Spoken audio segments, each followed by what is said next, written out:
Start करें। आज कौन सी क्लास होगी हमारी केमिस्ट्री की? आज क्लास होगी, क्योंकि 5th क्लास हमारी कंप्लीट हो चुकी है। आज क्लास होगी हमारी 6th क्लास। ठीक है, हमने क्या किया था? हमने एंड कहाँ पे किया था उसका? हमने एंड किया था अणुसंख्या गुणधर्म जितने भी थे हमारे 4, वो हमने कंप्लीट कर लिए थे। ठीक है, इसकी 6th क्लास, इसकी क्लासेस थोड़ी ज्यादा हो गई इसलिए क्योंकि मैंने छोटी छोटी वीडियो बना दी। ये क्रैश कोर्स है, मैं कोशिश करूंगा कि 3 से 4 वीडियो में एक चैप्टर कंप्लीट हो जाए। और मैं अब ऐसा करा करूंगा कि एक चैप्टर फिजिक्स का कंप्लीट करने के बाद फिर एक चैप्टर केमिस्ट्री का, मतलब 1 बाय 1 चैप्टर करेंगे। ठीक है, स्टार्ट करें। तो हमने कर लिया था। अब हमें बचे हैं 2 पॉइंट। कितने पॉइंट बचे हैं? 2 इंपॉर्टेंट पॉइंट बचे हैं। एक तो हेर्नी का नियम बचा हुआ है और एक बचा हुआ है हमारा राउल्ट का नियम। ठीक है, हेर्नी का नियम और राउल्ट का नियम। उन्हें समझने से पहले कुछ इंपोर्टेंट समझेंगे, उसे समझेंगे विलेयता को। किसे समझेंगे? विलेयता को समझेंगे। मैं जो पढ़ाता हूँ ना, वो अपने अकॉर्डिंग पढ़ाता हूँ मैं, कि मैंने विलेयता को इसलिए पहले क्लियर नहीं किया। आपको जब मैं हेनरी का नियम पढ़ाऊंगा उसके साथ विलेयता पढ़ेंगे आप, तो हेनरी का नियम भी अच्छे से समझ में आएगा और विलेयता भी अच्छे से समझ में आएगा। ठीक है, तो हम पढ़ लें फ्लो के साथ ताकि हमें अच्छे से समझ में आए। तो क्या समझेंगे हम? विलेयता। क्या समझेंगे हम? विलेयता।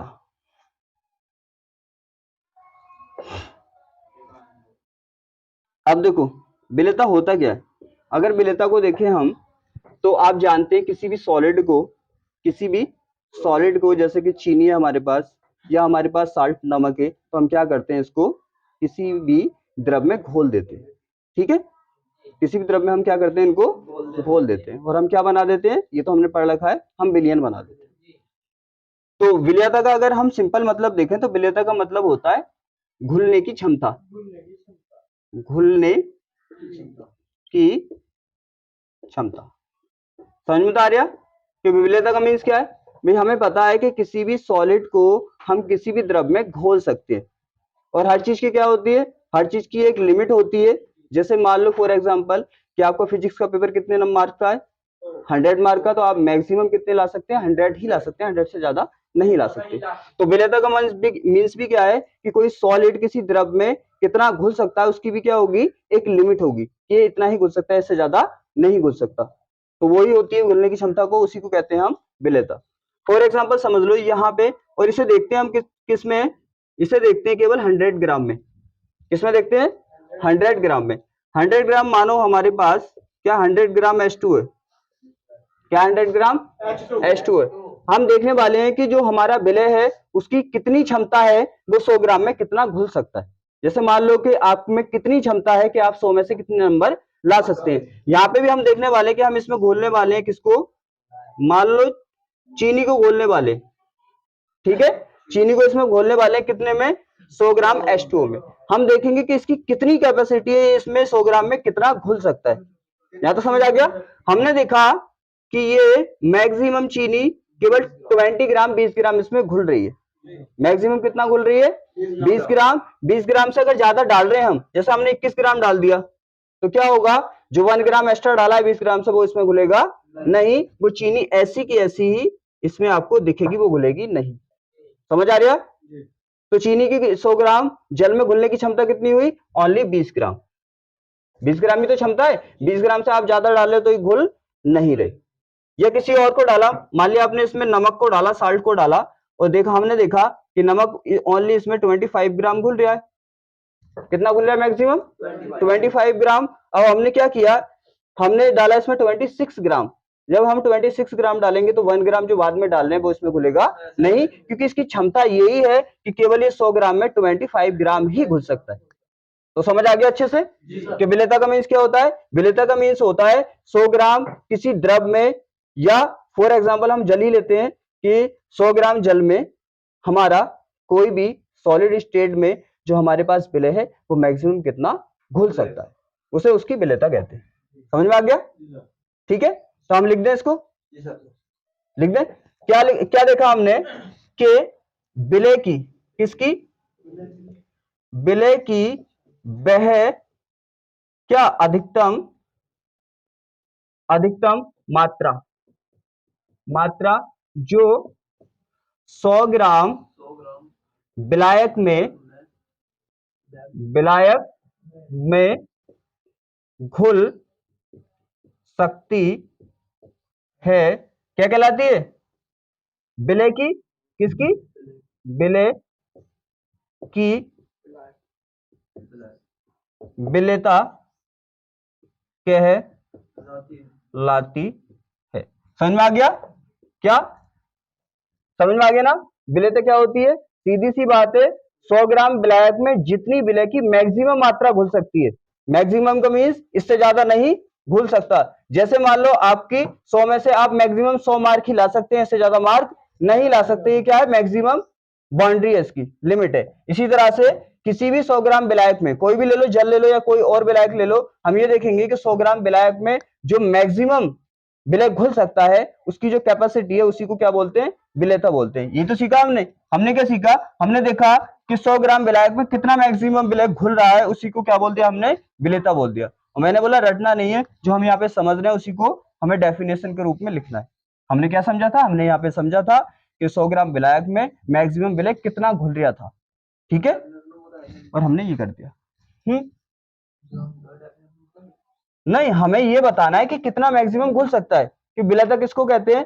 हमने बता दिया कि विलेयता उसको कहते हैं कि 100 ग्राम विलायक में जितना भी मैक्सिमम कोई विलय घुल सकता है, उसी को उसकी विलेयता कहते हैं, या विलेयता का मीन्स उसे घुलने की क्षमता कहते हैं। यहां तक क्लियर है? विलेयता समझ में आ गया? ठीक है, इसे नोट करो। या तो समझ आ गया? या तो समझ आ गया ना? सीधी बात है, फिर समझ में आ गया विलेयता क्या है?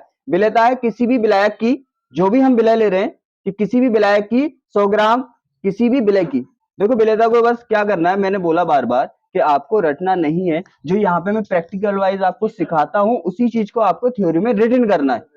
बस हमने क्या सीखा? हमने सीखा कि विलय की क्या, वो मैक्सिमम मात्रा जो 100 ग्राम में घुल सकती है, उसी को हमने क्या बोल दिया? विलेयता बोल दिया। यहाँ तो समझ आ गया? अब हम क्या समझेंगे? अब हम समझेंगे हेनरी का नियम। किसका नियम? हेनरी का नियम। देखो हेनरी का नियम, मैंने बोला कि मैं क्या कराता हूं, मैं पहले आपको समझाता हूं कि क्या रीजन है, कैसे प्रैक्टिकल वाइज अपने अच्छे से समझ लेते हैं उसको, और जो हम यहाँ पे सीखते हैं उसी को क्या कर देते हैं, फिर थ्योरी में रिटन कर देते हैं। जैसा अभी हमने समझा कि 100 ग्राम विलायक में जो विलय की मैक्सिमम मात्रा घुल सकती है, उसी को उसकी विलेयता बोलते हैं, या मैंने सिंपल भाषा में बोल दिया, विलेयता का मीन्स होता है घुलने की क्षमता, कि 100 ग्राम में कितनी क्षमता है कि ये कितना घुल सकता है उसमें। यहाँ तो समझ आ गया? अब देखो हेनरी का नियम, हेनरी के नियम को समझेंगे, विलेयता को मैंने इसलिए बताया था। देखो हेनरी के नियम को समझेंगे। हेनरी ने बताया है कि किसी गैस को आपको द्रव में घोलना है, किसी गैस को द्रव में घोलना है, तो किस अकॉर्डिंग आप उसमें घोल सकते हैं? सिंपल तो आपको पता है, सीधी सी बात है कि कोई भी गैस द्रव में नहीं घुल सकती।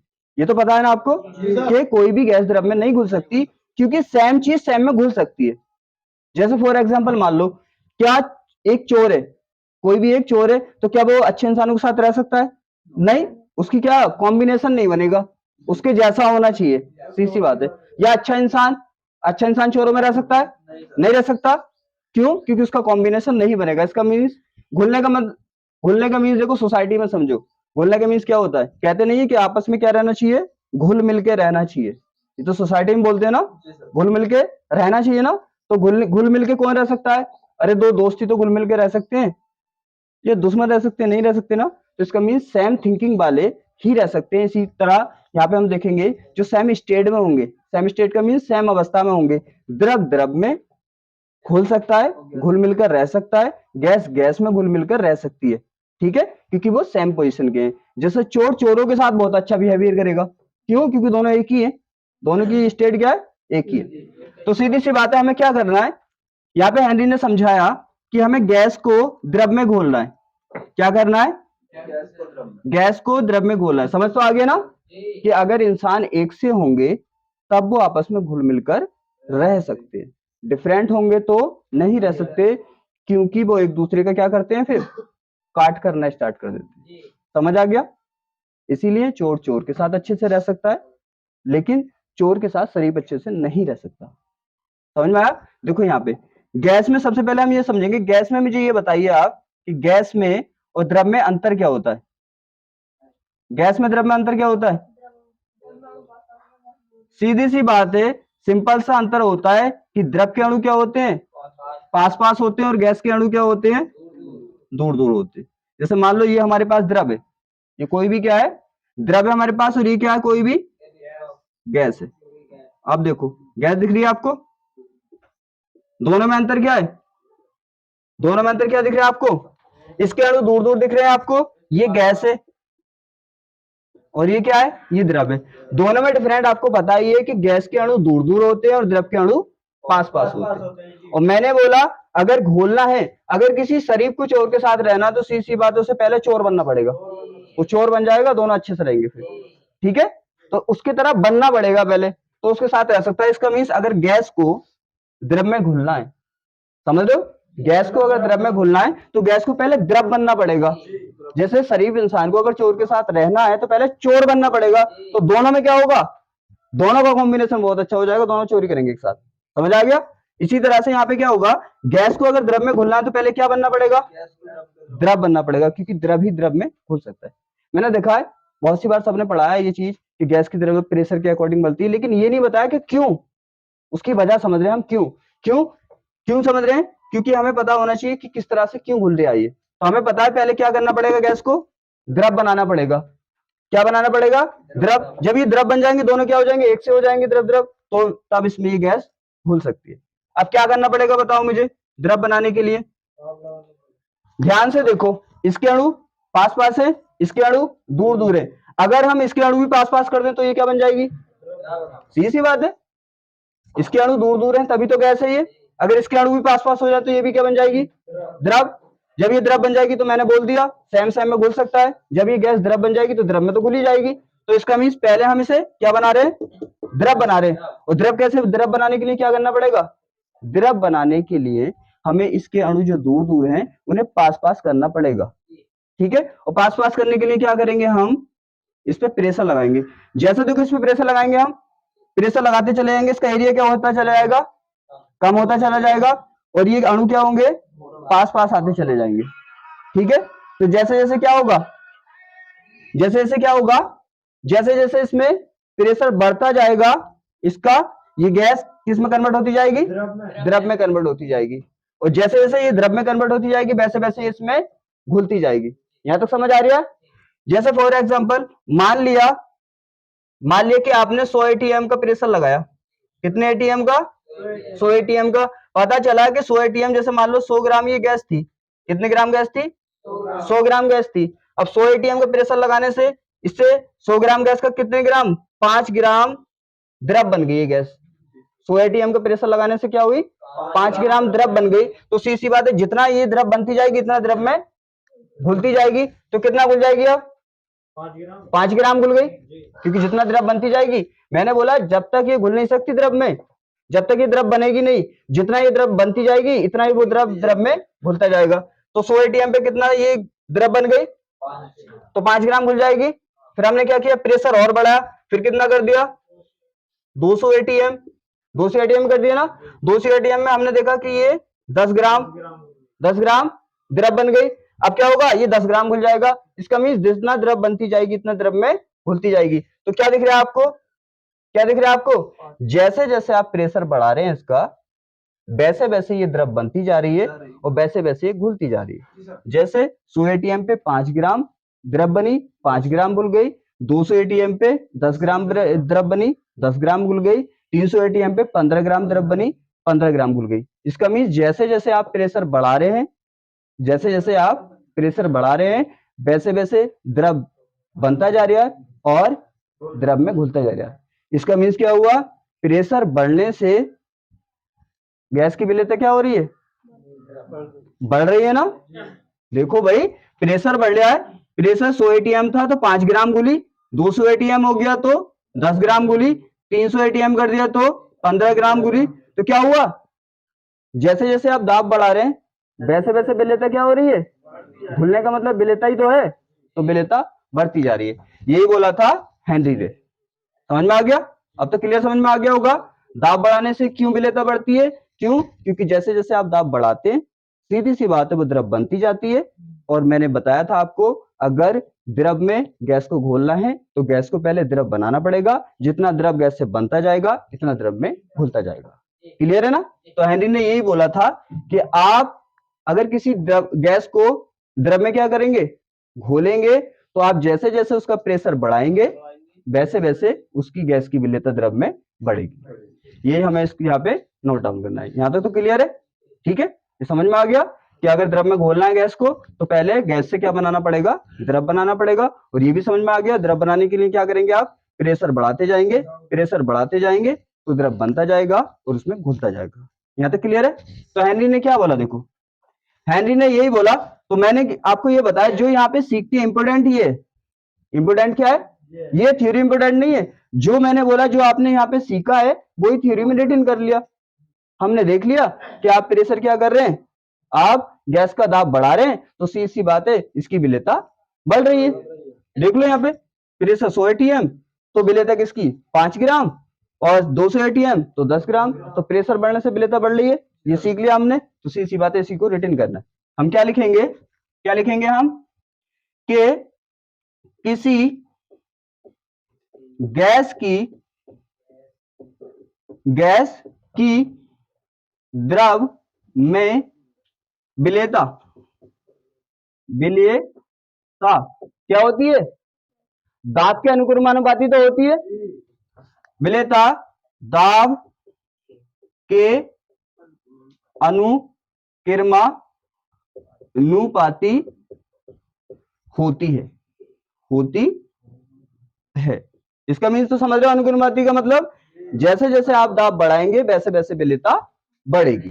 तो ये बोला किसने, हेनरी ने। S इज इक्वल टू, मान लिया S क्या है, S इसकी विलेयता है, और ये क्या है हमारी, ये क्या है हमारी, ये दाब के अनुक्रमानुपाती है। तो समझ में आ गया दाब के क्या अनुक्रमानुपाती। मैंने बोला आप अनुक्रमानुपाती का साइन हटाते तो यहाँ पे क्या लगाते, एक नियतांक लगाते। तो इसे हटाएंगे हम, तो क्या लगा दिया हमने, बराबर करने के लिए। आपको पता है जब आप नियतांक लगा देते हैं तो इस टाइम पे क्या लगा हुआ है, अनुक्रमानुपाती का साइन। जैसे ही आप नियतांक लगाएंगे दोनों पार्ट्स क्या हो जाएंगे, इसके बराबर हो जाएंगे। तो आप क्या लिखेंगे, हम KH इंटू पी। समझ में आ गया, KH क्या है, देखो S क्या है, S क्या है, S है गैस की, क्या है ये, गैस की विलेयता। S क्या है, विलेयता। देखो K का मीन्स क्या होता है, K का मीन्स होता है नियतांक, और H जो लगाया हमने वो लगाया हेनरी के लिए। तो क्या हो गया, K का मीन्स नियतांक, H का मीन्स हेनरी, तो क्या होगा, ये हो गया हेनरी नियतांक। तो KH का मीन्स क्या हो गया, KH का मीन्स होता है हेनरी नियतांक, क्या, हेनरी नियतांक। यहां पे समझ में आ रहा है। और P क्या है, P आपको पता है गैस का दाब, क्या है, गैस का दाब। समझ में आ गया ना अच्छे से, हेनरी का नियम समझ में आ गया ना। सी बात है, मैंने अच्छे से समझाया, इसीलिए कि मैंने क्या समझाया इसमें, मैंने ये समझाया कि अगर आपको गैस को द्रव में घोलना है तो आपको प्रेशर बढ़ा के उसे क्या बनाना पड़ेगा, गैस को द्रव बनाना पड़ेगा, और जितना द्रव बनता जाएगा वो द्रव में घुलता जाएगा। यहाँ तक क्लियर है? ठीक है, यहाँ तक तो क्लियर, यहाँ तक तो कोई डाउट नहीं है। ये क्या हमारा हेनरी नियतांक, बस। तो मैंने बोला थ्योरी आपको समझना है, अगर ये समझ आ गया तो ये तो आप लिख ही देंगे। ठीक है, इसे नोट करो। यहां तक समझ आ गया। आगे देखो, आप समझेंगे हम हेनरी का नियम समझ लिया, अब समझेंगे हम राउल्ट का नियम। क्या समझेंगे, राउल्ट का नियम, राउल्ट का नियम, राउल्ट का नियम। यहाँ पे जो विलेयता बढ़ा था ना, विलेयता से क्वेश्चन नहीं आता, थ्योरी उसकी आती नहीं है। ठीक है, मैंने समझाने के लिए समझा दिया, उससे क्वेश्चन नहीं आता विलेयता से। यहाँ पे राउल्ट का नियम समझना आपको।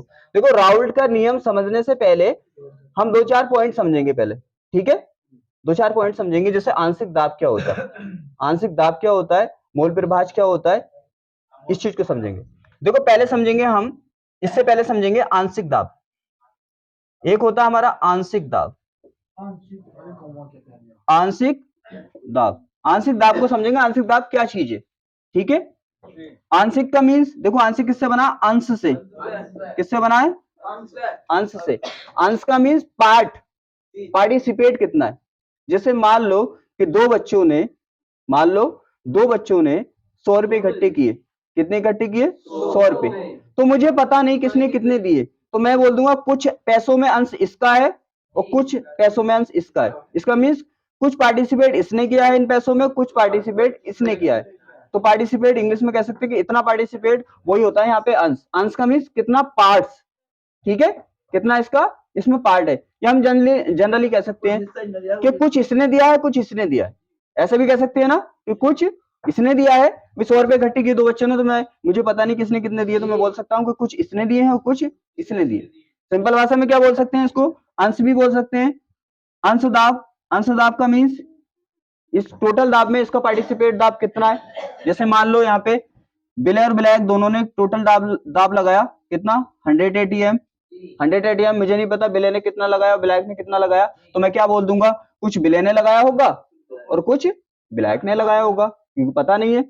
या मैं ये भी बोल सकता हूँ कि 100 एटीएम में कुछ पार्टिसिपेट जो है, कुछ दाब का जो पार्टिसिपेट है या कुछ दाब का जो अंश है वो विलय का है और कुछ दाब का जो अंश है पार्ट से वो विलायक का है। समझ में आ रहा है ना। चाहे इसको बोल दो कुछ मतलब कुछ इसका है कुछ उसका है, ये तो अपनी जनरल वाली भाषा होती है। आप ये भी बोल सकते हैं कि इस दाब में कुछ जो पार्टिसिपेट किया हुआ है वो विलय ने किया है और कुछ विलायक ने किया है, ठीक है। तो यहाँ पे क्या बोल सकते हैं, या तो अंश दाब बोल दो कि कितना पार्ट है इसका दाब का, और या बोल सकते हैं आप ये जनरल भाषा देखो कुछ दाब, ये तो सबको समझ में आ जाएगा, कुछ दाब इसका है और कुछ दाब उसका है, उसे ही बोलते हैं आंशिक दाब। यहाँ पे समझ आ गया, ठीक है। अंश दाब बोल दो या कुछ दाब बोल दो, ये हो गया इसका मतलब दाब में कितना इसका पार्ट है, ठीक है ना। अब देखो आंशिक दाब का मीन्स, अब मान लो कि हमारे पास, आपने एक चीज और पढ़ाया था मैंने कि हम जो विलयन बनाते हैं वो 2 टाइप्स का बनाते हैं। एक विलयन में तो जो हमारा विलय होता है वो सॉलिड होता है और विलायक जो होता है वो द्रव होता है। समझ में आ रहा। जैसे एक बिलियन में क्या किया हमने, एक बिलियन जो बनाया मैंने समझाया भी था कि एक बिलियन हमने बनाया और इसमें क्या है, हमारा जो विलायक है वो क्या है, द्रव है, ठीक है। और जो विलय है हमारा, विलय जो है हमारा वो सॉलिड है, मतलब कठोर है, या ठोस कह सकते हैं उसको, ठोस है, ठोस है। जैसे द्रव ले लिया हमने H2O और सॉलिड ले लिया हमने, जैसे हमारे पास क्या है, चीनी है, ठीक है। तो ऐसा भी हम बना सकते हैं कि हमने हमारा विलय सॉलिड हो गया और विलायक जो है द्रव हो गया, ठीक है। तब भी इसको भी क्या बोलेंगे हम, इसको भी हम विलयन ही बोलेंगे, सीधी सी बात है। क्या बोलेंगे, इसको भी विलयन ही बोलेंगे, यहाँ तक तो कोई डाउट नहीं है। लेकिन यहाँ पे जो हमारा विलय है क्या वो वाष्पशील है या अवाष्पशील, क्या चीनी वाष्पशील का मीन्स होता है जो भाप बन के उड़ जाते हैं, वही तो होते हैं वाष्पशील, मैंने सिखाया है अभी। तो क्या होगा, चीनी क्या वाष्पशील है वाष्पशील, अवाष्पशील, क्योंकि चीनी को कितना भी गर्म करो भाप बन के थोड़ी उड़ जाएगी वो। तो यहाँ पे समझ आ गया। तो यहाँ पे जो हमने विलयन बनाया है उसमें विलय कैसा है, विलय कैसा है, अवाष्पशील, और विलायक हमारा वाष्पशील है। हम ऐसा भी विलयन बना सकते हैं जिसमें विलय क्या हो, विलय भी हमारा द्रव हो, मैंने समझाया था आपको, याद करो, और हमारा विलायक भी द्रव हो। विलायक भी क्या हमारा द्रव और विलय भी हमारा क्या है, द्रव।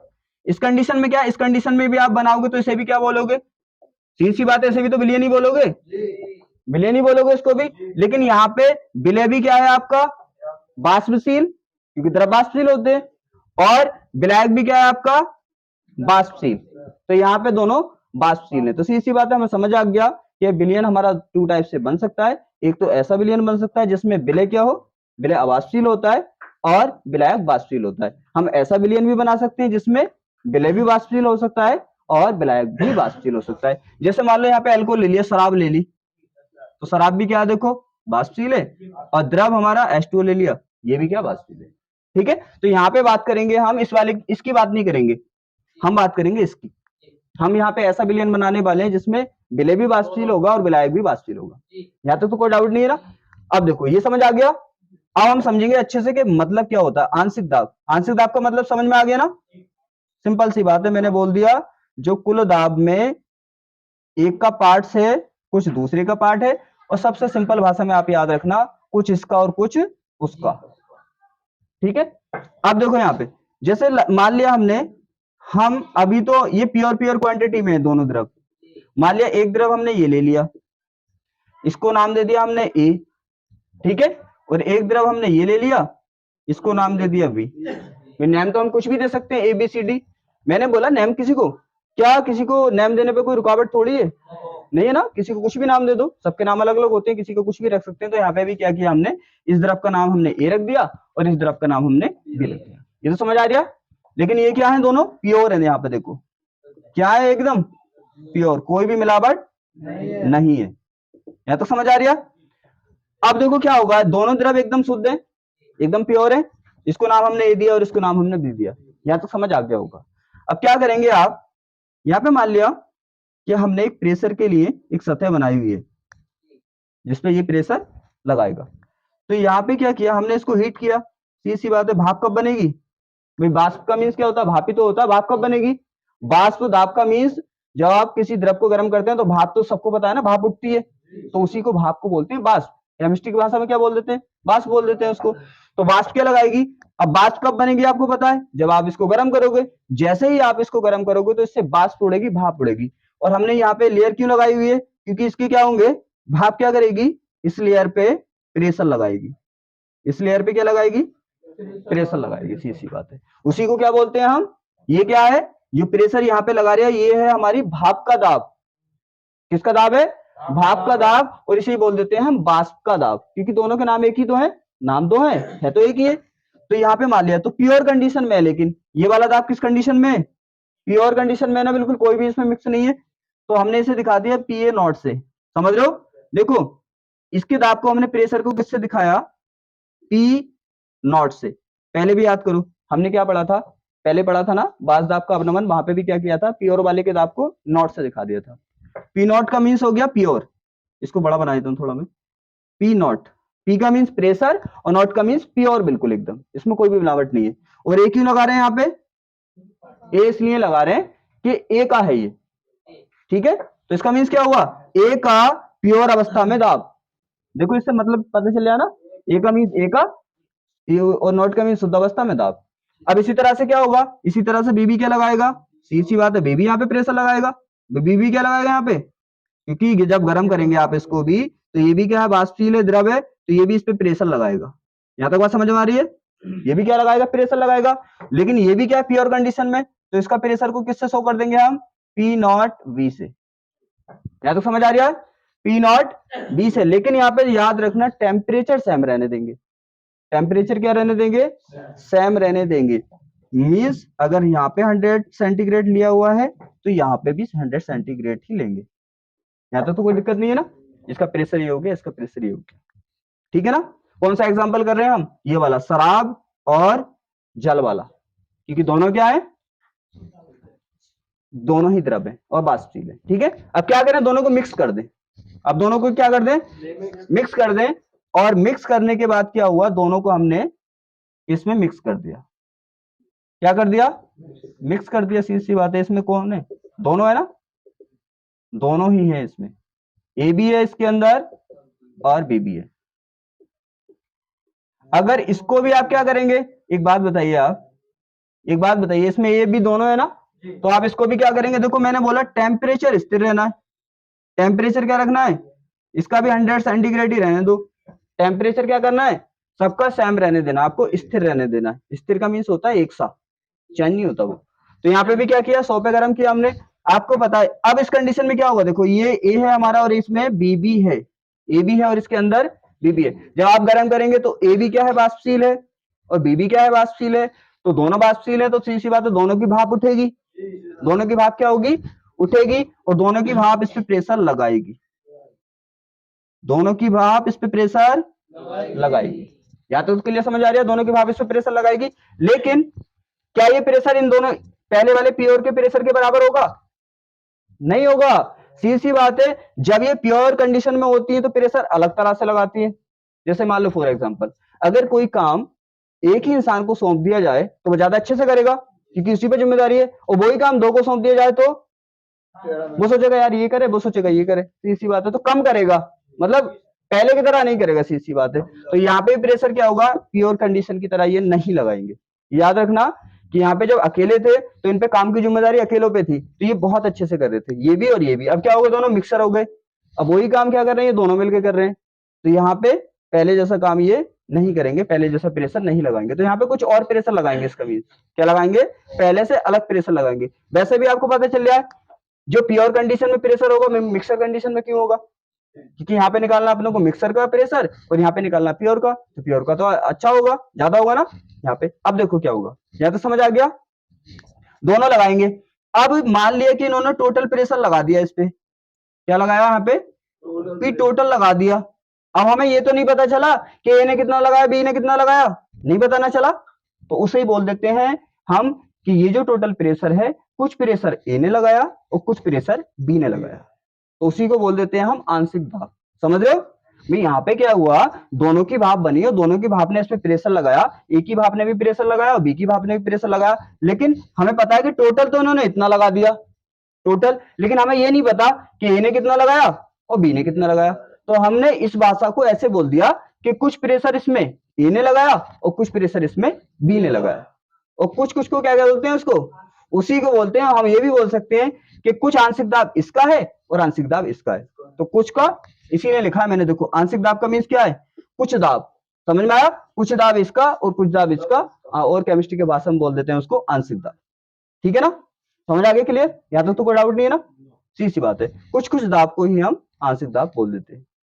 ठीक है, हमेशा याद रखना, आपको पहले भी मैंने समझाया था, प्योर कंडीशन में प्रेशर हमेशा ज्यादा होता है और मिक्सर कंडीशन में प्रेशर हमेशा कम होता है। मैंने सिंपल एग्जांपल से भी बता दिया, अगर किसी काम की जिम्मेदारी अकेले इंसान पे होती है तो वो ज्यादा मेहनत से करता है, और ग्रुप में हो जाती है तो वो एक दूसरे पर टालना स्टार्ट कर देते हैं, ये करेगा वो करेगा। यहाँ तक तो कोई डाउट नहीं है, समझ में आ गया आंशिक दाब क्या है, समझ में आ गया ना। यहाँ पे टोटल दाब में जो कुछ इसने लगाया कुछ उसने लगाया, उसी को बोल दिया हमने कि इसका भी आंशिक दाब है और इसका भी आंशिक दाब है। यहाँ तक क्लियर है ना, बिल्कुल बिल्कुल क्लियर है ना, ठीक है, इसे नोट कर लो, यहाँ तक समझ आ गया, ठीक है, आंशिक दाब समझ में आ गया, आंशिक दाब कैसे कहते हैं। अब हम समझेंगे आंशिक दाब निकालते कैसे, ठीक है, आंशिक दाब कैसे निकालते हैं। अब एक बात बताइए, लॉर्ड घूम के बात कहाँ पे आती है, बात आती है मात्रा पे, बात कहाँ पे आती है, मात्रा पे आती है। मात्रा अगर ज्यादा होती है तो सब कुछ ज्यादा होता है, मात्रा कम होती है तो सब कुछ कम होता है, ऐसी बात है, ठीक है ना। अब मान लो कि राउल्ट के नियम ने क्या बताया, राउल्ट के नियम ने बताया कि जैसे हमारा मान लो बिलियन है, बिलियन बन गया था ना बाद में, तो राउल्ट के नियम ने बताया कि बिलियन में जो हमने बिलियन बनाया है दोनों को मिलाकर, तो बिलियन में उसका जो आंशिक दाब होगा, उसका जो आंशिक दाब होगा वो उसके मोल अंश के बराबर होगा। समझ रहे हो, जैसे यहाँ पे आपने सीखा था ना, अभी क्या सीखा था हमने, देखो ये तो सीखा था कि यहाँ पे भाई दोनों प्रेशर लगा रहे थे, यहाँ पे क्या लगा रहे थे, दोनों प्रेशर लगा रहे थे, इस पे ए भी प्रेशर लगा रहा था और इस पे बी भी प्रेशर लगा रहा था, दोनों प्रेशर लगा रहे थे ना। अब हमें डिफाइन करना है कि ए ने कितना लगाया और बी ने कितना लगाया, उसी को हम बोल रहे थे आंशिक दाब, सी बात है। तो उसने राउल्ट ने बोला कि जितना इसका मोल अंश ज्यादा होगा इतना प्रेशर ज्यादा लगाएगा, जितना मोल अंश कम होगा इतना प्रेशर कम लगाएगा। अब देखो बात कैसे, जैसे तुमने देखा है ना, जैसे रिश्ता बहुत लंबा निकालते हैं, कभी कभी कभी निकालते हैं ना, चाची की नानी, खाला की फूफी के भैया है वो, ऐसा होता है ना लंबा रिश्ता। तो यहाँ पे क्या होता है, देखो ध्यान समझना, जैसे तुम जनरली रिश्ते निकालते हो, लंबे रिश्ते जो होते हैं वो एक की एक चैन होती है, इसका ये है फिर इसका वो है फिर उसका वो है। जिसने ये वाला, देखो जिसने ये कॉन्सेप्ट यहाँ पे इसमें बुक्स में करना सीख लिया, तो समझ लो वो एकदम क्या है, फिर वो एकदम हीरो बनी, हाँ वो हीरो है एकदम। देखो कैसे, जैसे मान लो कि क्या था, कोई चचेरा भाई है आपका, उसके मामा है, फिर उसके मामा का भाई है, फिर उसकी ताई है, तो क्या होता है रिलेशन निकालते हैं ना इस तरह से, यहाँ पे भी ऐसे रिलेशन निकालना है। यहाँ पे राउल्ट ने क्या बोला, राउल्ट ने क्या बोला, राउल्ट ने बोला इसका जो प्रेशर होगा, प्रेशर मींस इसका जो आंशिक दाब होगा वो किसके बराबर होगा, मोल अंश के अनुक्रमानुपाती होगा। अब मोल अंश क्या होता है आपको पता है, आप इसका मोल अंश निकालेंगे, ए का मोल अंश कैसे निकालेंगे, आपको पता है दो ही तो है यहाँ पे। अब इसके मोल निकालेंगे आप पहले, तो मैंने क्या बताया था, जितना भी बिलियन बना रहे हैं मिलकर सबके मोल निकाल सकते हैं आप। यहाँ पे दोनों ने बिलियन बनाया, ए ने और बी ने, तो ए के मोल कैसे निकालेंगे आप, एन ए, और बी के मोल कैसे निकालेंगे, एन बी, ठीक है, ये तो निकालेंगे।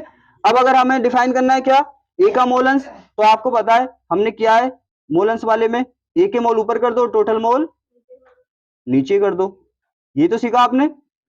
अब बी के निकालेंगे आप, तो क्या कर दो, बी के मोल ऊपर कर दो और टोटल मोल नीचे कर दो, यही तो सीखा।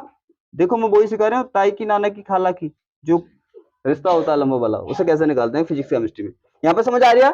ठीक है, अब देखो क्या है, ये क्या है, मोल अंश है।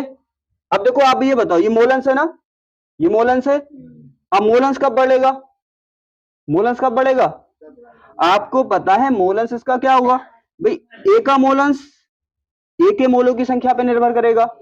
ए का मोल अंश किस पे निर्भर कर रहा है, मैंने बोला जिसमें आपको कोरिलेशन निकालना है उसे रहने दो, बाकी को हटा दो। हमें क्या चाहिए, इसके मोल अंश में उसके मोलों की संख्या में कोरिलेशन निकालना है, तो क्या कर दो आप, बाकी को हटा दो, बस क्या रहने दो, क्या रहने दो, बस इन दोनों को रहने दो कि ए का मोल अंश और ए के मोलों की संख्या में रिलेशन निकालना है, तो इन्हें रहने दो और बाकी को क्या कर देते हैं हम, लेफ्ट कर दें। और मैंने बोला बराबर की जगह किसका साइन आ जाता है, इसका। तो देखो यहाँ पे क्या है, मोल अंश, मोल अंश किसके किसके अनुक्रमानुपाती हुआ, देखो यहाँ पे देखो, मोल अंश किसके अनुक्रमानुपाती हुआ,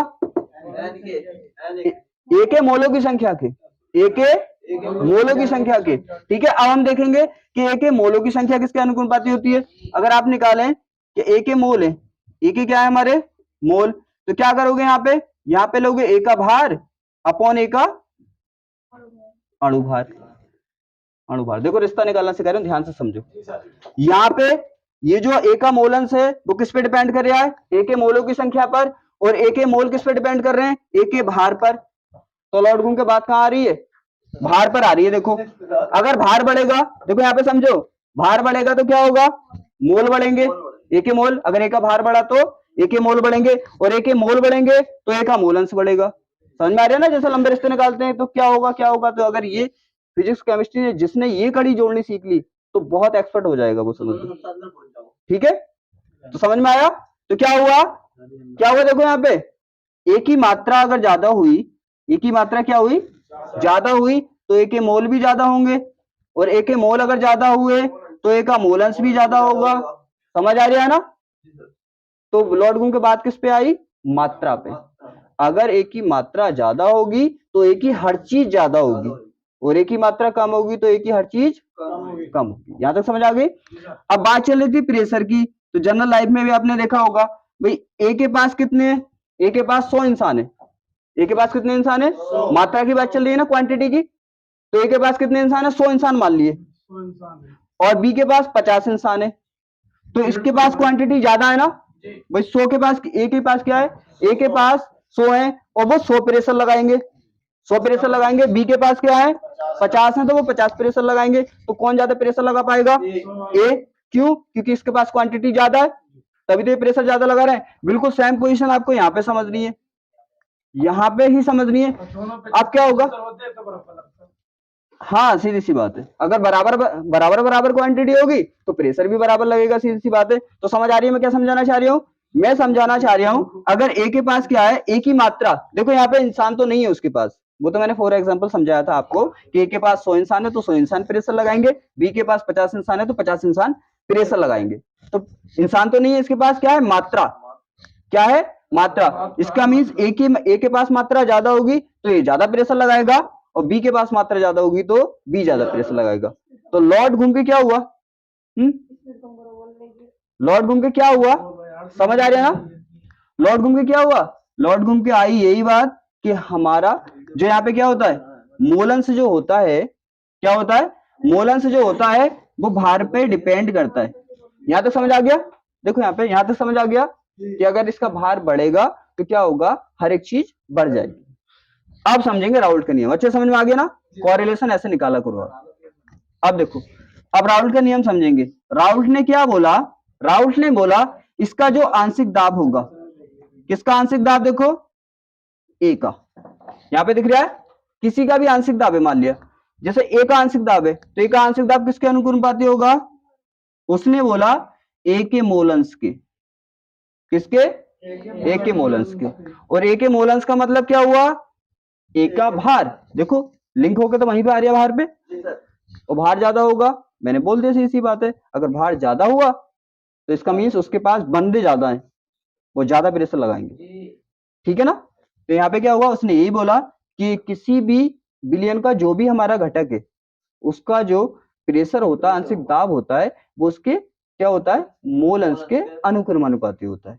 मोल अंश का मीन्स उसके भार के अनुक्रमानुपाती होता है। अगर भार ज्यादा होगा तो उसका प्रेशर ज्यादा होगा, और अगर भार कम होगा तो उसका प्रेशर कम होगा। यहाँ तो कोई डाउट नहीं ना, बिल्कुल क्लियर है। ठीक है, अब इसी चीज को हमें लिखना है, इसी चीज को हमें लिखना है। देखो क्या लिखना है, देखो हमें लिखना है कि बिलियन में, किसमें, बिलियन में किसी क्या घटक बोल सकते हैं ना। मैंने बोला ना घटक का मीन्स पार्ट। इसमें यहाँ पे कितने पार्ट हैं इसके, एक तो ए है इसका पार्ट और एक बी है, और हिंदी में क्या बोल देते हैं उसको, घटक बोल देते हैं, सीधी सी बात है। तो हम बोल देंगे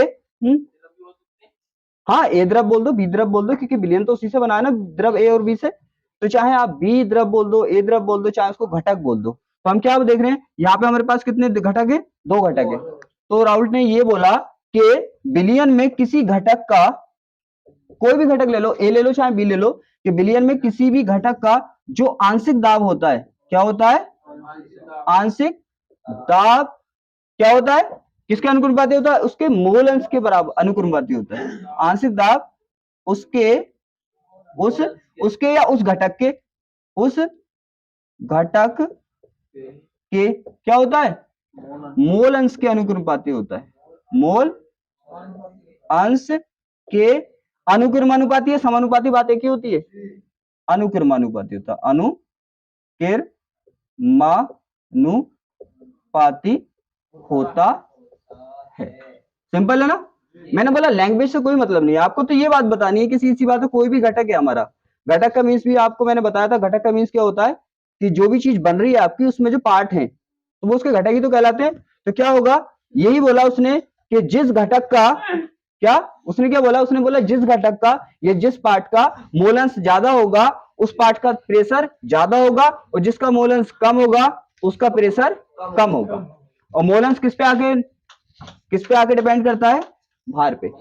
इसका मीन्स अगर हम जनरल लैंग्वेज में देखें तो राउल्ट के नियम को हम मॉडिफाई करके ये भी बोल सकते हैं कि बिलियन के किसी घटक का आंशिक दाब जो होता है किसके अनुक्रमानुपाती होता है, उसके भार के अनुक्रमानुपाती होता है। सीधी बात ये भी तो बोल सकते हैं, भार के अनुक्रमानुपाती होता है, क्योंकि हमने कॉरिलेशन को सीखा है यहाँ पे। ठीक है, ये बोल सकते हैं, या इसको ये भी तो बोल सकते हैं कि उसका जो आंशिक दाब होता है उसके मोलों की संख्या के अनुक्रमानुपाती होता है, ये भी तो बोल सकते हैं, ये मोलंस के, क्योंकि तीनों बात एक ही है, क्योंकि तीनों एक दूसरे को कॉरिलेट करते हैं। समझ में आ गया अच्छे से। लैंग्वेज मैंने बोला लैंग्वेज पे कोई दिक्कत नहीं है, आपने जो सीखा है इंपोर्टेंट ये होता है सीखना, जो सीखा है हमने ये तो लिख ही देंगे, सीधी सी बात है। अब आपको ये भी पता है कि यार अगर इसको इक्वल करना है, क्या करना है, इसको इक्वल करना है, तो कोई यहाँ पे क्या लगाना पड़ेगा, नेतांक लगाना पड़ेगा, क्योंकि हम अगर इस पे इक्वल करेंगे यहाँ पे, क्योंकि अनुक्रमानुपाती का मतलब बराबर नहीं होता है। अभी ये दोनों क्या है, अभी ये दोनों बराबर नहीं है, अनुक्रमानुपाती का मतलब बराबर थोड़ी होता है, बराबर नहीं है। बराबर करने के लिए किसी न किसी से मल्टीप्लाई करनी पड़ती है, हमेशा देखा होगा आपने इस साइड वाले में। तो इस साइड वाले में किससे मल्टीप्लाई करें, कैसे कर दें, कैसे कर दें, चलो कैसे कर दिया, कोई दिक्कत नहीं, जैसा आपको समझ आ रही है। लेकिन यहाँ पे क्या होता है, नेतांक होता है, और वो नेतांक जो होता है इसके शुद्ध अवस्था के दाब के बराबर होता है। यहाँ पे नेतांक, क्योंकि तो आपको पता है कि जो भी हम नेतांक लगाते हैं, क्या करते हैं, जो भी हम यहाँ पे नेतांक का यूज करते हैं उसका कुछ ना कुछ मान जरूर होता है। जैसे आपने देखा था कूलाम के नियम में के का मान कितना था, 1/4 पाई एप्सिलॉन नॉट इनटू के, ये था ना, ये था। तो यहाँ पे क्या होता है, और दूसरे में देखा होगा आपने चुंबक क्षेत्र वाले में क्या होता है, म्यू नॉट अपॉन 4 पाई। तो इसका मीन्स यहाँ पे जो नेतांक लगता है उसका कुछ ना कुछ मान जरूर होता है, कुछ ना कुछ वैल्यू जरूर होती है। लेकिन यहाँ पे जो क्या होता है वो होता है इसी का शुद्ध अवस्था में दाब। मैंने पहले क्या सिखाया था, पहले मैंने इन दोनों को अलग अलग शुद्ध अवस्था में दाब सिखाया था आपको, फिर सिखाया था मिक्सर वाला दाब। तो यहाँ पे क्या लगाएंगे आप, यहाँ पे जो क्या होता है भैया, तो वो होता है आपका जो ए का जो प्योर अवस्था में प्रेशर था वो। जैसे यहाँ पे कूलाम के नियम में के का मान ये था, और चुंबकीय क्षेत्र वाले चैप्टर में उसका मान ये था, लेकिन यहाँ पे राउल्ट के नियम में जो के का मान होता है वो इसके किसके बराबर होता है, इसका जो प्योर अवस्था में ताप था। तो हम इसको ऐसे भी लिख सकते हैं, कैसे लिख सकते हैं, P A is equal to P A not into x A. समझ आ रहा, ठीक है, कोई दिक्कत, तो सीधी सी बात है, यहां तक तो कोई दिक्कत नहीं है ना, यहां तक तो क्लियर है, यहां तक क्लियर है ना। यहाँ तो समझ आ गया? ठीक है, तो यहाँ पे क्या होगा, बराबर करने के लिए हमने नितांक जो लगाया है वो क्या लगाया है, जिसका हम आंशिक दाब निकाल रहे हैं उसी का शुद्ध अवस्था में दाब से मल्टीप्लाई कर दी। समझ रहे हो? अरे समझ में तो आ गया? नहीं समझ में आया तो एक बार और देख लो। यहाँ पे क्या होता है, इसका क्या होता है, एक का आंशिक दाब ये किसके अनुपाती होता है, इसके मोल अंश के। अगर इसको क्या करना है, आपको इक्वल करना है तो किससे मल्टीप्लाई करनी पड़ेगी आपको, आप मल्टीप्लाई कर देंगे इसका जो क्या था, शुद्ध अवस्था में जो एक का दाब था। समझ आ गया? तो यही बोलता है राउल्ट का नियम। समझ आ गया ना? ठीक है, इसे नोट करो, फिर मैं थोड़ा सा मॉडिफाई और करता हूं। यहां तक समझ आ गया? ठीक है, राउल्ट के नियम में आपको इतना ही कर देना, कोई भी दिक्कत नहीं है। अगर वहां पे भी आप लिख के और यहाँ पे क्या कर देंगे, उसका एंड कर देंगे, क्या कर देंगे, कहां पे एंड किया था हमने, पी इज इक्वल टू क्या था हमारा, क्या था यहाँ पे किया था अपने नोट ए इंटू एक्स ए, यहाँ पे था ना, तो यहाँ पे अपने राउल्ट के नियम को क्या कर दिया था, एंड कर दिया था। सिंपल, हमेशा याद रखना कोई भी आप नियम लिखते हैं तो उसके नीचे सिंबल जरूर लिख दिया करो। पी क्या है यहाँ पे, पी क्या है हम बता देंगे, पी क्या है, पी है ए द्रव ए का आंशिक दाब। क्या है, द्रव ए का क्या, आंशिक दाब। ठीक है, और पी क्या है, पी ए नॉट क्या है, पी ए नॉट क्या है, द्रव ए का शुद्ध शुद्ध शुद्ध अवस्था में, शुद्ध अवस्था में दाब। ठीक है, और यहाँ पे हमारा एक्स क्या है, एक्स हमारा क्या है, एक्स है द्रव ए का क्या है, मोल अंश। क्या है यहाँ पे, मोल अंश। यहां समझ आ गया, ये क्या है, द्रव ए का मोल अंश। यहां तक क्लियर है ना? ठीक है, तो आपको यहाँ पे भी आप इसको राउल्ट के नियम को एंड कर सकते हैं, यहाँ पे भी एंड कर सकते हैं। अगर चाहें तो थोड़ा और भी बढ़ा सकते हैं, जैसे आपने क्या लिखा है यहाँ पे कि ए के लिए आपने ये डिफाइन कर दिया, या थ्योरी आए ना, थ्योरी आए तो आप यहीं तक करना, बस आगे मत करना। लेकिन अगर क्वेश्चन आता, न्यूमेरिकल आता है तो थोड़ा और आगे बढ़ा देता हूं मैं। अगर न्यूमेरिकल क्वेश्चन आता है यहाँ तक थ्योरी करना आपको। जैसे मान लो, जैसे आपने इसे डिफाइन किया था, ऐसे क्या होता है, ऐसे अपने क्या कर सकते हैं, ऐसे अपने किसी को कर सकते हैं, बी वाले को भी तो कर सकते हैं। यहाँ पे क्या ले लेंगे आप, यहाँ पे ले लेंगे बी का, ठीक है, और यहाँ पे ले लेंगे मोल अंश बी का। ठीक है ना, यहाँ पे बी का ले लेंगे। अब क्या करेंगे हम, क्या करेंगे हम, अब क्या करेंगे, बिलियन का कुल दाब देख लेंगे। तो बिलियन का कुल दाब क्या होगा, बिलियन बिलियन का कुल दाब, कुल दाब कितना हो जाएगा, सी पता, टोटल दाब क्या होगा, टोटल दाब आपको पता है, अरे दो ही तो प्रेशर लगा रहे हैं, तो दोनों का दाब जोड़ दो, टोटल दाब हो जाएगा। तो पी का, यहाँ पे बिलियन का कुल दाब क्या हो जाएगा, आप क्या करें, ए का दाब और प्लस बी का दाब, दोनों को ऐड कर दें और दोनों की वैल्यू लगा दें। पी ए की वैल्यू क्या है अपने पास, ए की वैल्यू आई थी अपने पास P not A x A plus P not B x B, और बात खत्म। ठीक है ना, आप यहाँ पे भी कर सकते हैं और यहाँ पे भी कर सकते हैं, राइट? हम तो वो करेंगे ना, जब समझा, हाँ वहां तक कर दो, कोई दिक्कत नहीं, वहां तक भी कोई दिक्कत। तो ये राउल्ट का नियम क्लियर हो गया, ठीक है ना? और आप अच्छे से समझा करो, रटना बिल्कुल भी नहीं है, आप अच्छे से समझा। ठीक है, यहाँ तो समझ आ गया, कुछ और तो नहीं पूछना? तो क्या होगा, याद समझ आ गया ना? ठीक है, और मैंने बोला कि यह सिंबल के मीन जरूर लिखना आपको। क्या ए का मीन्स क्या है, ए का मीन्स है द्रव ए का आंशिक दाब, इसका नॉट का मीन्स क्या है, शुद्ध अवस्था में दाब, और यहाँ पे एक्स क्या है, द्रव ए का मोल अंश। ऐसी इसी तरह से हम किसका डिफाइन कर सकते हैं, बी का भी डिफाइन कर सकते हैं। और अगर हमें डिफाइन करना बिलियन का कुल दाब, कुल दाब जो होगा वो कितना होगा, आप दोनों को ऐड कर देंगे, कोई भी प्रॉब्लम नहीं है। यहाँ तो समझ आ गया ना, क्योंकि डाल्टन का आंशिक दाब भी कहता है, डाल्टन का कुल दाब, ये है ना कुल दाब। तो कुल दाब का नियम क्या कहता है, डाल्टन का आंशिक दाब का नियम भी यही कहता है कि कुल दाब क्या होगा, दोनों के दाब के योग के बराबर होगा। ठीक है ना, तो यहाँ पे डाल्टन का आंशिक दाब का नियम भी कहता है। अगर चाहो तो आप यहाँ पे लिख सकते हो डाल्टन के नियम से, किससे, नियम से, यहाँ पे हो गया। ठीक है, डाल्टन के नियम से वो डाल्टन बोलता है कि बिलियन का जो कुल दाब होता है और उसके घटक के आंशिक दाबों के योग के बराबर होता है। आप ऐसे भी लिख सकते हैं। ठीक है, यहाँ पे चाहे तो लिख सकते हैं, चाहे तो कोई भी दिक्कत नहीं है, आप पूरा ऐसे ही लिख देंगे तब भी कोई दिक्कत नहीं, 100% सही है, ऐसे लिखेंगे तब भी सही है। फिर अगर आप डाल्टन यहाँ पे लिखें तो यहाँ पे ये जरूर लिख देना इस लाइन से पहले, राउल्ट के नियम से, राउल्ट के नियम से, ठीक है ना। लेकिन आप मेरा कहना माने तो आप कुछ मत करना। अगर आपको लिखना चाहो, दोनों का नाम ऐड करना चाहो तो आप कर सकते हैं, नहीं चाहो तो जैसे मैंने बोला सिंपल में आप कर देना, बात खत्म, ठीक है ना। अगर हाँ ये ध्यान रखना, अगर इसका नाम ऐड यहाँ पे, डाल्टन का नाम ऐड यहाँ पे करोगे आप, तो फिर राउल्ट का नाम यहाँ पे इस लाइन को लिखने से पहले ऐड करना पड़ेगा। नहीं, दोनों नियम ये होते हैं, क्लियरिटी तो यही है, प्योर तो यही है, सीधी बात है। लेकिन आपको क्या है, आपको अगर ज्यादा झंझट लगती है इसमें तो आप कुछ मत करना, बस ऐसे लिख देना बिलियन का कुल दाब is equal to P naught करके इनकी वैल्यू लगा देना, बात खत्म, ठीक है। आप इसको लिखना चाहो लिख सकते हो, काटना चाहो इन दोनों लाइंस को काट सकते हो, ठीक है। ये हो गया, ठीक है, इसे नोट करो। यहां तक समझ आ गया? बस एक पॉइंट और बचा हुआ है, आदर्श बिलियन। क्या बचा हुआ है?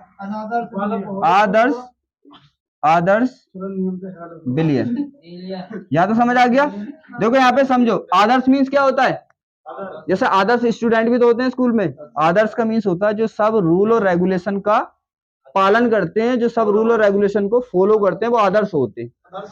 आदर्श, समझ में आ गया? आदर्श का मीन्स क्या होता है? आदर्श का मीन्स होता है जो एक अदबदार बच्चे होते हैं, ठीक है, रूल और रेगुलेशन को फॉलो करते हैं। यहाँ पे बिलियन भी क्या होगा? बिलियन भी क्या होगा? आदर्श का मीन्स समझ में आ गया? आदर्श का मीन्स समझ में आ गया? आदर्श का मीन्स होता है जो रूल रेगुलेशन को अच्छे से फॉलो करता है, उसे आदर्श बोलते हैं। तो यहाँ पे बिलियन भी आदर्श है, बिलियन भी क्या है? आदर्श है। इसका मीन्स देखो क्या है, इसकी सिंपल डेफिनेशन है, ज्यादा कुछ है नहीं इसमें। क्या लिख देंगे हम? ऐसे बिलियन, कैसे? ऐसे बिलियन जो क्या करते हैं? ऐसे बिलियन जो राउल्ट के नियम का, किसके? राउल्ट के नियम का, राउल्ट के नियम का क्या करते हैं? पालन करते हैं, पालन करते हैं। उन्हें क्या कहते हैं हम?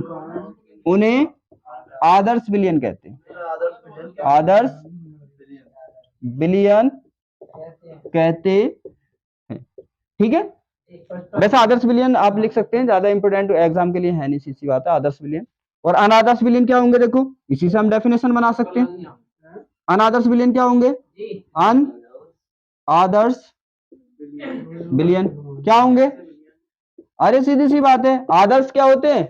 नियम का पालन करते हैं। अनादर्श क्या होते हैं? नियम का पालन नहीं करते। तो हम क्या लिख देंगे?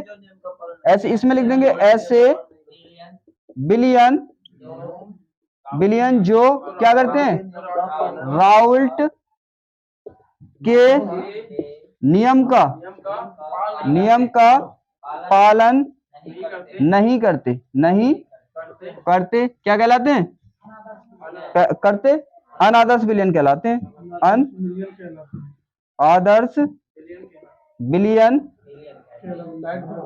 कहलाते हैं या कहते हैं, सीधे। अरे लैंग्वेज, मैंने बोला लैंग्वेज की कोई दिक्कत नहीं है, लैंग्वेज की कोई दिक्कत नहीं। आपको पता है, आपको पता है ना, आपको तो बस इतना पता है, सीधी सी बात है, जो राउल्ट के नियम का पालन करते हैं वो आदर्श हैं, जो राउल्ट के नियम का पालन नहीं करते वो अनादर्श हैं। लैंग्वेज आप अपनी भी यूज कर सकते हैं, मैंने 1000 बार ये बोला है, बस हमने तो ये सीख लिया, राउल्ट के नियम का पालन कर रहे हैं तो आदर्श, नहीं कर रहे तो अनादर्श।